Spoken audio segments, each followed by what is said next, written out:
కూటమి ప్రభుత్వం వచ్చి సంవత్సర కాలమైన కారణంగా ప్రజల్లో వ్యతిరేకత మొదలైందని చెప్పేసి వైఎస్ఆర్సీపీ పార్టీ వాళ్ళు ఆరోపిస్తున్నారు. అది నిజమని అనుకోవచ్చా? ఆ వ్యతిరేకత వచ్చిందా? అధికారంలో ఉన్నారని ప్రతిపక్షాలు ఆరోపించటం అది నిజం. అలాగే ఏమేం జరుగుతుంది, ఎలా జరుగుతుంది అంతా ప్రజలు చూస్తూనే ఉన్నారు.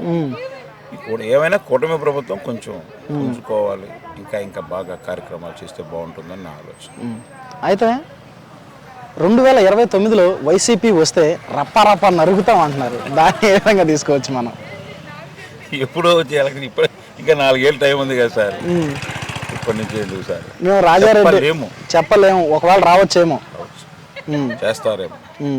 అతన్ని జైల్లో కూడా వేసే ఆలోచన కూడా ఉంది. అయితే స్వాతంత్రం వచ్చిన 75 సంవత్సరాల్లో వైసీపీ పార్టీ చేసినటువంటి రౌడీ రాజ్యాంగాన్ని ఇప్పటివరకు ఎవరూ చేయలేదని చెప్పి చాలా మంది ఆరోపిస్తున్నారు.